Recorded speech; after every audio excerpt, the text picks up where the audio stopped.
Shoutout sa mga unang nag-comment. At sa inyong lahat sa pagsuporta at panunood. Ang susunod na episode ay abangan sa susunod na linggo. Salamat po.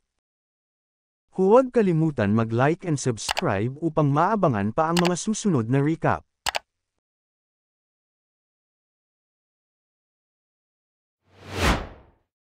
Lumipat ang tagpo sa Z Security Gate kung saan naghihintay sina Daisy, Cyrus, at ang kanyang mga kasamahan para kay Ceres. Isa sa mga kasama ni Cyrus ang tumuro sa unahan, at nang makita sila ni Ceres, naguluhan siya kung bakit naroon ang sekretarya ng Bise-Presidente at si Cyrus. Lumapit si Cyrus at ipinakita ang isang warrant, sinasabing inaaresto si Ceres dahil sa pagde-desert at kailangang sumama siya sa kanila. Tahimik na tinitigan ni Ceres ang dokumento, pilit na inuunawa ang nangyayari. Biglang umalangaw-ngaw ang matutulis na tunog ng mga takong, at isang figure ang mabilis na sumugod papalapit. Laking gulat ni Cyrus nang makita niyang si Daisy iyon, at kaagad siyang humarap at nakisali ng may awtoridad. Mariin niyang ipinaliwanag na siya ay sekretarya ng Bise-Presidente Charlton, at inihayag na iniimbestigahan nila ang bagong dungeon ngunit ito'y natagpo ang walang laman, isang direktang pagsalungat sa paratang laban kay Ceres. Tumunog ang kanyang mga salita na may buong kumpiyansa. Dagdag pa niya, nagsimula na ang proseso ng pagbawi ng warrant, kaya hindi maaaring arestuhin si Ceres ngayon. Ibinunyag din niya na si Ceres ay nakatakdang dumalo sa banquet ng guild mamayang gabi. Samantala, lihim na binibilang ni Ceres ang mga kasamahan ni Cyrus sa paligid, sinusukat ang kanilang bilang. Sa galit, bigla niyang sinampal si Daisy at Pasiga na idineklara na nagsisinungaling ito, dahil tanging mga kapitan mula A-rank pataas lamang ang karapat-dapat dumalo sa ganoong piging. Inakusahan niyang pekeng sekretarya lang ito. Galit na idinagdag ni Cyrus na siya mismo ang tunay na presidente at inutusan si Daisy na lumayas. Napatumba si Daisy mula sa sampal, ngunit mabilis siyang sinalo ni Ceres. Mariing nagbabala si Cyrus na kung patuloy pa ring makikialam si Daisy, itatapon niya ito sa interrogation room kasama si Ceres. Paan ng lason ang kanyang tinig. Kalma namang sinabi ni Ceres kay Daisy na puntahan ang Bise-Presidente at dalhin pabalik ang opisyal na notice ng revocation upang mailigtas siya. Tinanong niya kung kakayanin ito sa loob ng 20 minuto, at buong tapang na tumugon si Daisy na 10 minuto lang ang kailangan. Pinuri ni Ceres ang kanyang determinasyon at nangakong kapag natapo ito, papanagutan niya sila at ipapahiya ng husto. Kasabay na ito, malamig na nagpakita ang system na May 23 minuto at 42 segundo na lang ang natitira. Lumipat ang tagpo sa interrogation room kung saan nakatayo si Ceres, napapalibutan ni Cyrus at ng kanyang mga tauhan. Mabigat ang tensyon habang nagsimulang magsalita si Cyrus. Tinatanong niya si Ceres kung naaalala pa na ito kung paano nasugatan ang kanyang kanang kamay, ngunit nanatiling tahimik si Ceres. Ang katahimikan ay lalo lamang nagpasiklab ng galit ni Cyrus. May mabigat na tinig, ikinwento niya na buong tapang niyang pinamunuan ang kanyang kaponan laban kay Nai, ngunit tinraider siya ni Ceres at tinire siya mula sa likuran para makatakas. Dahil doon, nagkaroon ng pagkakataon ang halimaw na umatake, at karamihan sa kanyang kaponan ay nasawi. Mariing idinagdag ni Cyrus na isinakripisyo niya ang kanyang kanang kamay upang mailigtas ang natitira pang mga kasamahan. Nagninangas ang kanyang mga mata sa puot. Galit na galit niyang tinanong kung ang isang duwag na gaya ni Ceres ay karapat-dapat bang mabuhay o mamatay. Dito, nainis na si Ceres at tuluyang nagsalita. May malamig na titig, tahasan niyang sinabi na ang isang duwag na tumatakbo palayo sa halimaw ay dapat mamatay na parang hayop. Matalim ang kanyang mga salita, nag-iwan ng bigat sa silid. Nang marinig ito, tuluyang nagwala si Cyrus, napagtanto niyang tinutukoy ni Ceres na siya mismo ang duwag. Napaso ang kanyang dangal sa insulto. Kaagad niyang iniutos sa isang tauhan na magdala ng maso. Walang pag-aalinlangan, inilapag ng lalaki ang mabigat na sandata sa harap ng mesa. Naisip ni Siris ang oras. 10 minuto na ang nakalipas, ibig sabihin ay malapit nang dumating si Daisy. Ngunit mas ikinabahala niya ang kawalan ng access sa system, kaya't napilitan siyang tiisin anuman ang mangyari. Sa loob niya, isang pamilyar na tinig ang biglang umalangaw-ngaw, siyog ang tumatawag. Litong nagtanong si Siris, at ipinaliwanag ni Hugh na hindi siya kayang saktan ng husto ni Cyrus. Ibinunyag niya na dahil nakainom siya ng dugo ni Siris, bahagyang naibalik ang kanyang mahika, sapat upang tiisin ang anumang pagpapahirap mula sa tao. May halong katiyakan at kapulyohan ang kanyang boses. Dinagdagan pa ni Hugh na may kapalit ito, pagbalik nila sa bahay, kailangan siyang bayaran ni Siris ng doble sa gagawin niyang sakripisyo. May lambong ng tusong pangako ang kanyang tono. Biglang ibinagsak ni Cyrus ang maso sa mesa, malapit sa kamay ni Siris, dahilan para siya'y manginig. Malakas ang alingaw-ngaw sa buong silid. Lumapit si Cyrus at mariing inutusan siyang pumili ng daliri na unang puputulan, kung hindi ay siya mismo ang magpapasya. Nanatiling malamig at hindi mabasa ang mukha ni Siris. Habang muling itinaas ni Cyrus ang maso, bigla siyang nahinto ng isa sa kanyang mga tauhan, na nagsabing hindi iyon ang tamang oras. Dumating na raw ang sekretarya ng Vice-Presidente dala ang opisyal na revocation notice para kay Siris. Nagulat si Cyrus at napatigil, ibinaba ang maso habang ang lahat ay napuno ng pagkabigla. Kumislap ang notice ng awtoridad, malinaw na nagsasabing binabawi na ang warrant. Nabigatan ng buong grupo sa nangyari, nagdududa kung totoong ang sekretarya si Daisy. Pati si Cyrus ay natigilan, hindi makapaniwala kung paanong isang F-rank gaya ni Siris ay may ganoong koneksyon. May isa sa mga tauhan na nagtanong kung pakakawalan na ba si Siris, dahil ilegal na ipagpatuloy ang pagpapahirap matapo ang opisyal na notice. Nagsimula silang magtalo, nagsasalimbayan ang mga boses. Handa na silang pakawalan si Siris, ngunit pinigilan sila ni Cyrus. Mariin niyang iniutos na ibalik muna ang notice pagkalipas ng kalahating oras, dahil ani ay hindi pa niya opisyal na natatanggap ito. Nagkunwari siyang walang alam para makakuha ng oras. Sumiklab ang galit ni Siris, ang kanyang titig ay nagdilim, ng apoy na tila yayanigan ang silid. Ngunit si Cyrus, hindi natinag.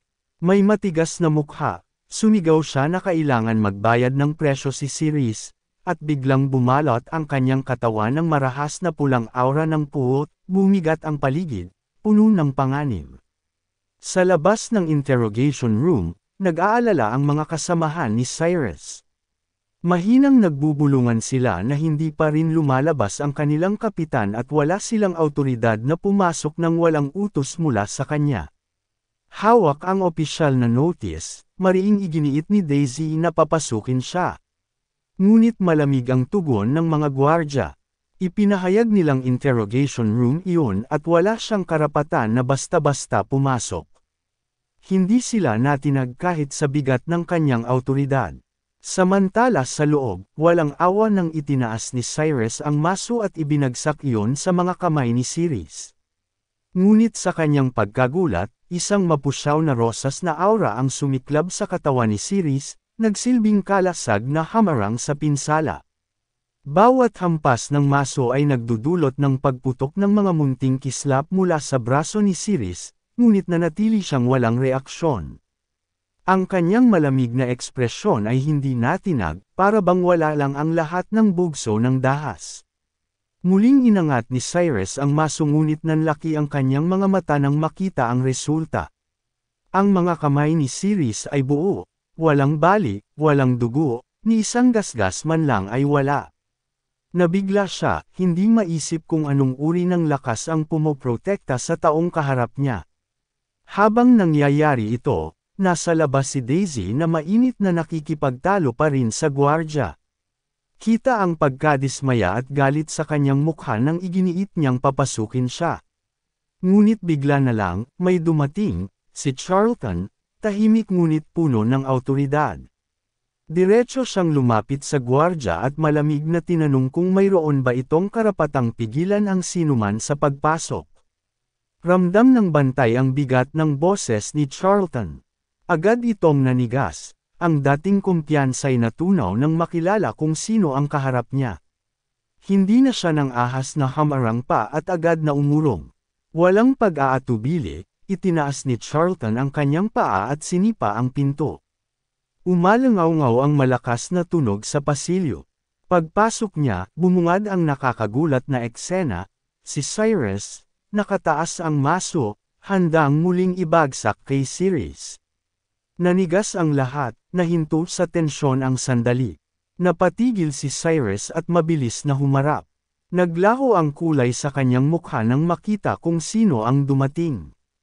Naninigas ang tinig, pilit niyang tinanong kung bakit naruroon ang bise-presidente.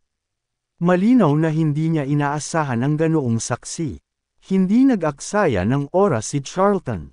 Ipinakita niya kaagad ang hawak na notice, ipinaliwanag na iyon ay opisyal na utos ng pagbawi sa warrant laban kay Ceres. Kailangan siyang pakawalan agad.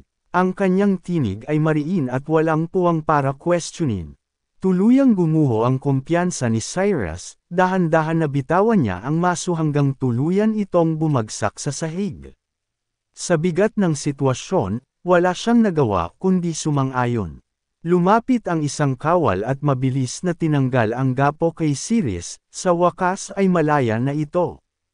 Ngunit hindi doon nagtapos si Charlton.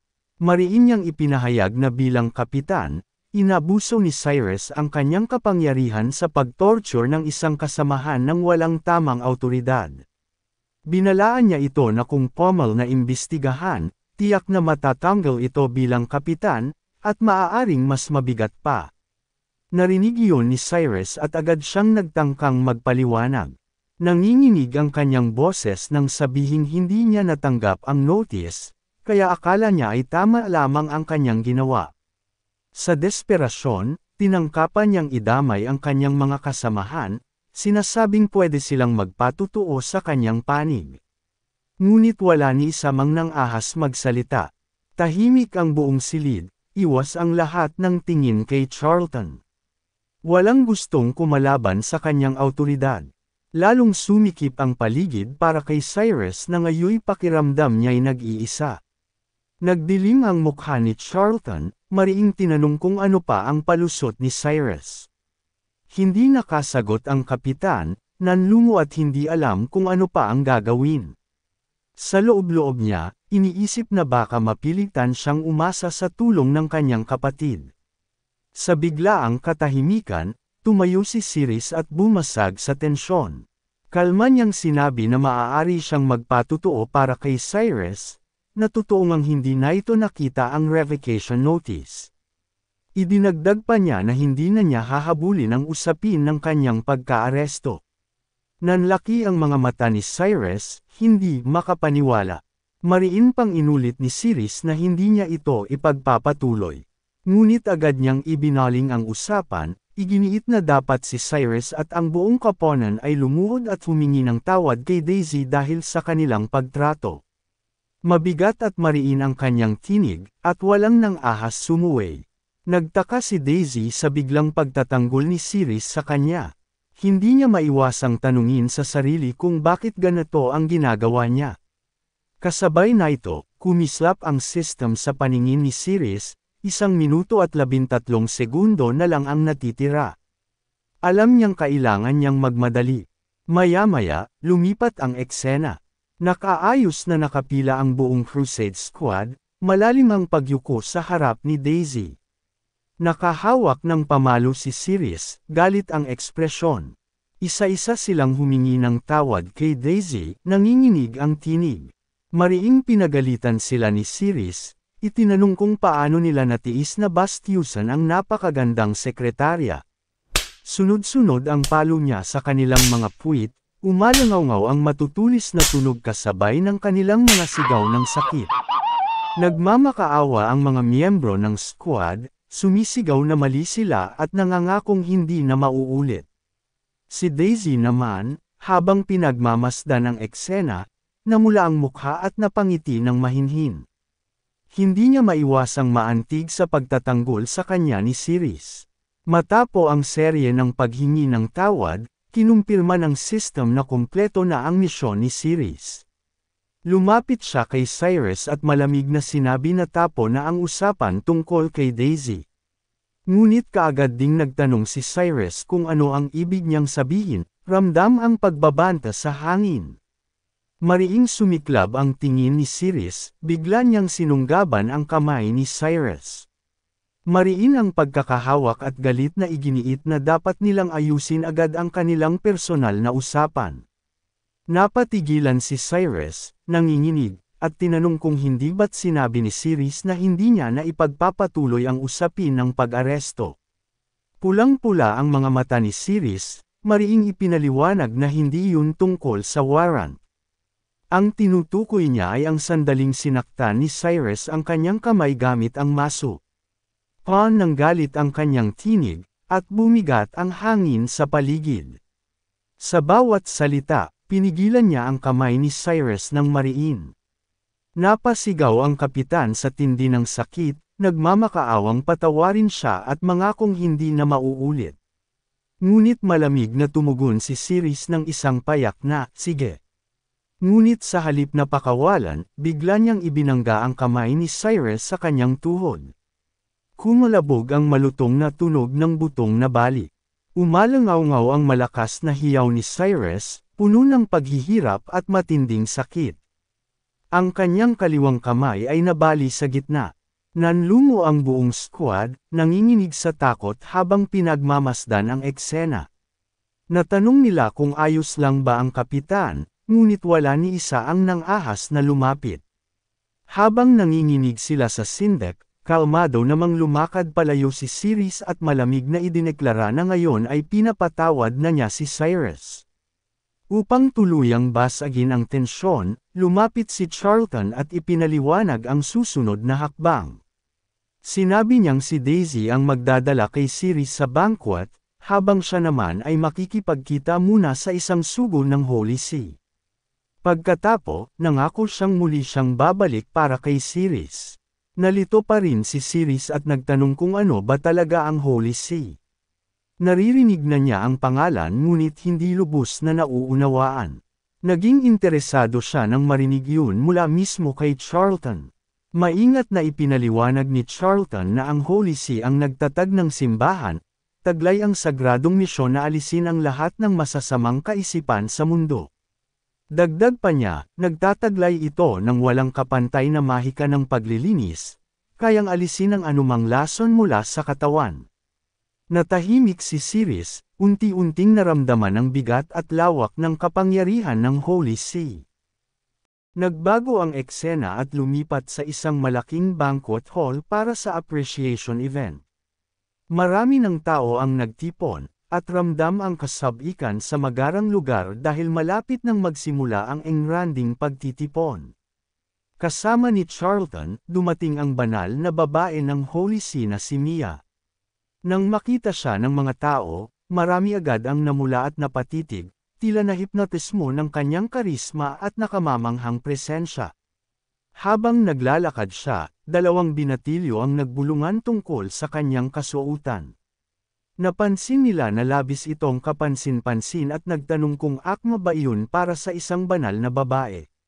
Ngunit bigla silang napatigil nang huminto si Mia at ibinaling ang tingin sa kanila. Natigilan ang dalawa, hindi makapaniwala na narinig pala ni Mia ang kanilang sinabi. Sa malamig ngunit matatag na tinig, ipinaliwanag ni Mia na ang doktrina ng kanilang Holy See ay alisin ang lahat ng masasamang pag-iisip sa mundo. Dagdag pa niya, para talunin ang masasamang pag-iisip, kailangan muna itong lubusang maunawaan. Kaya ganoon ang paraan ng kanilang pananamit. Sa matalim niyang titig, binalaan niya ang dalawa na huwag siyang tingnan ng may maruming kaisipan. Nagngit-ngit si Charlton sa galit at agad na inutusan ang mga gwardya na sampilan ng 10 beses ang dalawang binatilyo. Sa takot, mabilis na nakiusap ang dalawa at nagmakaawa ng kapatawaran. Ngunit bago pa sila maparusahan, lumapit si Mia at pinigilan ito. Sa kalmadong anyo, sinabi niyang hindi na kailangang parusahan ng ganoon kabigat. Ipinaliwanag niya na kung lahat ng tao na nagkaroon ng ganoong iniisip ay paparusahan, hindi lang ang 2 binatilyo ang matatamaan kundi halos lahat ng nasa bulwagan, maliban sa presidente. Dahil dito, marami ang namula sa hiya. Nagulat si Charlton at napatitig kay Mia. Nagtanong siya kung bakit naiiba raw siya sa iba.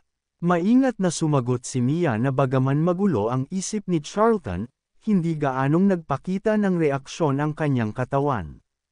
Hindi siya tuluyang nilamon ng masasamang pag-iisip, taliwas sa karamihan. Nang marinig ito, nabalot ng hiya si Charlton ngunit mabilis niya itong tinakpan. Iginiit niyang siya ay malinis ang puso at may sapat na pagpipigil sa sarili. Subalit nagsimulang magbulungan ang mga tao, may ilan pang nagbanggit ng tsismis na baka raw baog ang vice-presidente. Samantala, sa labas ng banquet hall, dumating sina Daisy at Ceres. Itinuro ni Daisy ang mataas at magarang gusali at sinabing iyon na nga ang lugar. Pareho silang nakaayos ng pommel, handa para sa okasyon. Habang papasok, nagtanong si Ceres kung totoo ba ang kapangyarihan ng purification magic ng Holy See. Tumango si Daisy at ipinaliwanag na totoong ang kakaiba at walang katulad ang kanilang kakayahan. Kayang magbalik ng mga naputol na bahagi ng katawan, magpagaling ng malulubhang sakit, at kahit alisin ang matinding lason sa katawan. Idinagdag ni Daisy na dahil sa matinding panganib ng pagiging hero, marami ng guild mula sa iba't ibang lugar ang humiling na makapasok sa Holy See. Ngunit sa lahat ng pagtatangka, wala ni isa ang natanggap. Lagi raw iisa ang dahilan, nakabatay ito sa dami ng masasamang iniisip na dala ng isang tao. Tahimik na nag-isip si Ceres kung kaya nga ba ng Holy See na alisin ang lason sa kanyang katawan. Pumasok sa kanyang isip na kailangan niyang makahanap ng paraan para makalapit sa kanila. Pagdating sa pintuan, inilabas ni Daisy ang kanyang card at inilagay sa scanner. Umilo ng berde ang aparato at agad na nakumpirma ang kanyang identidad. Agad na umalis sa daraanan ang gwardya at pinapasok sila. Pagpasok nila sa loob, napansin agad ni Ceres ang malaking grupo ng mga taong nakapalibot sa isang lugar. Nagtanong siya kay Daisy kung ano ang nangyayari, ngunit umiling lamang ito at sinabing wala rin siyang alam. Doon muling lumitaw si Charlton, naglakad ng may awtoridad habang ipinapaliwanag ang sitwasyon. Sinabi niya na sinusubok ngayon ng banal na babae ang pagiging karapat-dapat nila para makipagtulungan sa Holy See. Ipinaliwanag pa niya na kapag may nakapasa, maaari nang magsimula ang pakikipag-ugnayan. Kapag nangyari iyon, ang guild ng mga hero mula Zone Z ay magkakaroon ng napakalaking lakas at pagkilala. Muling nagbago ang eksena at tumutok kay Mia na nakatayo ng may biyaya sa mataas na entablado. Itinuro niya ang isang bagay na natatakpan ng kurtinang kulay ube at ipinaalam na iyon ang kanilang yaman, ang Sacred Evil Heart, isang banal na relikya ng Holy See. Sa ibabaw na ito ay nakapatong ang isang kumikislap na asul na diamante na tila may mahiwagang liwanag. Lahat ng mata ay agad na napako rito dahil sa kakaibang ganda na ito.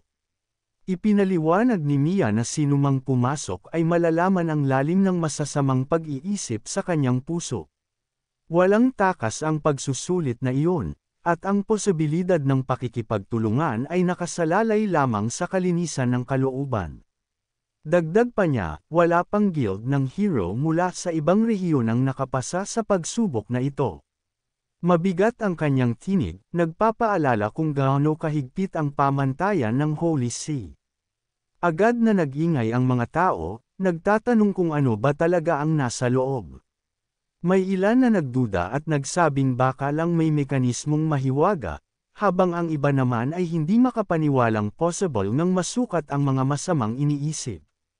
Ngunit ngumiti lamang si Mia ng banayad. Sinabi niyang simple lang ang sagot, kung nais nilang malaman, sila mismo ang dapat pumasok at maranasan ito. Ang hamon niyang iyon ay nagdala ng kaba at pananabik sa buong bulwagan. Bigla namang umabant si Logan, kapitan ng Team 7. Buo ang kumpiyansa niyang sinabi na susubukan niya, dahil alam niyang dalisay ang kanyang puso at wala siyang ginawang kaiyahiya. Sa matatag na hakbang, lumapit siya sa pagsusulit, habang si Mia ay tahimik lamang na ngumiti, alam niyang wala pang nakalampas kailanman. Pagpasok ni Logan sa loob ng silid, agad siyang napatigil at nabigla. Halos hindi niya maintindihan ang nakikita niya sa paligid. Mabilis na gumalaw ang kanyang mga mata hanggang sa bigla niyang napansin ang isang buntot at pares ng mga binti. Doon siya nagsimulang mabulol at namula, halatang labis na naguluhan. Sa kanyang gulat, isang napakagandang Catwoman ang humarap sa kanya. At ito pa mismo ang kanyang pinakamahinang punto. Nakasuot ito ng pulang kasuotan na may stockings, may tainga ng pusa at buntot. Dahilan upang hindi siya makapagsalita at tuluyang mamula ang buong mukha. Bigla namang gumalaw ang Catwoman at sa isang iglap lamang, nakalapit ito ng husto kay Logan. Napatigil siya sa kinatatayuan, at lalo pang namula ang kanyang mukha dahil sa biglaang lapit ng nakakaakit na nilalang. Narinig niya ang malambing na miyaw mula rito, at agad siyang natukso. Ang kanyang katawan ang nagtaksil sa kanya dahil hindi na niya nakontrol ang pag-agos ng dugo mula sa kanyang ilong. Habang nanginginig, napabulong siya ng paghanga, ipinahayag kung gaano ito kaganda, at inamin pa niyang gusto niya itong haplosan. Bahagyang tumagilid ang ulo ng Catwoman, at may mapanuksong tanong kung ano mismo ang gusto niyang haplosan. Dahil sa pagkahumaling, walang hiya-hiya na inamin ni Logan na nais niyang paglaruan ng kaakit-akit na itong anyo. Agad namang nagdulot iyon ng matinding inis at pagkasuklam mula sa babae. Tinawag siyang nakakahiya at nakakadiri ng Catwoman. Mabilis na itong iniunat ang hintuturo at sa isang kumpas lang, itinapon si Logan palabas ng tolda. Bumagsak siya ng malakas, napasigaw sa sakit ng tumama ang kanyang baba sa batong may nakalagay na hiyas. Agad nagliwanag ang hiyas at ipinakita ang resulta, 88% evilness. Nabigla si Mia sa nakita, dahil malinaw na pawn ng masasamang pag-iisip si Logan. Naramdaman din ng iba ang bigat ng sitwasyon, dahil napagtanto nilang mas mapanganib ang laman ng silid kaysa sa inaakala nila. Maya-maya, isa pang binata ang humakbang, si Owen, kapitan ng Team 6. Matapang niyang ipinahayag na siya ang makakapasa dahil kampante siya sa kanyang kakayahan laban sa tukso. Ngunit ilang sandali pa lang matapos pumasok, bigla na siyang lumabas na may matindi ring nosebleed. Mabilis din siyang itinapon palabas, at agad nilapitan ng lahat upang tingnan kung maayos siya. Doon nila nakita ang resulta, 72% evil thoughts. Nagsimulang magbulungan ang mga tao, nagtatanong kung ano ang nakita niya sa loob. Isa-isa pang sumubok ang iba, kumbinsidong kaya nilang malampasan ang pagsubok. Ngunit bawat isa ay nabigo. Lahat ng resulta ay umabot sa higit 80%, at bawat bagsak ay lalong nagdulot ng pagkadismaya.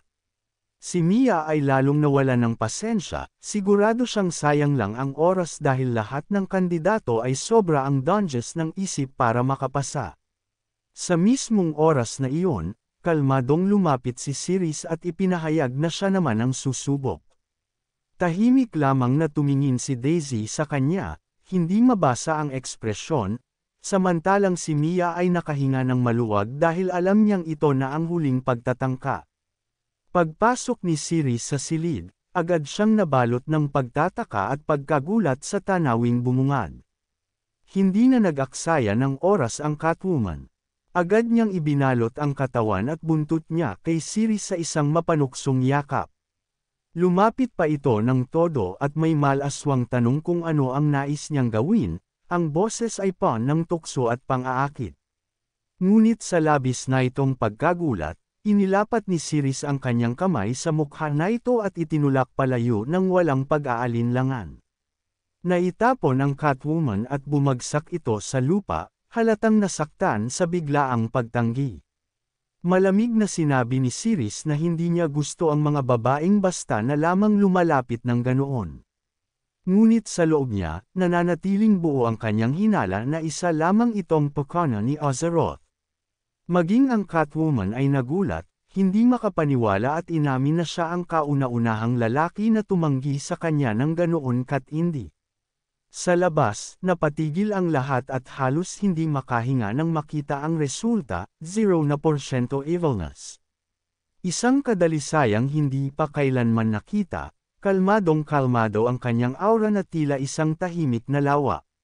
Samantala, sa loob ng silid, nanatiling nakabantay si Siris. Matatalim ang kanyang mga mata, at ang kanyang tindig ay nakakatindig balahibo. Ang Catwoman naman ay nakahandusay sa lupa, tulala at hindi makapaniwala na may taong hindi natitinag sa kanyang tukso.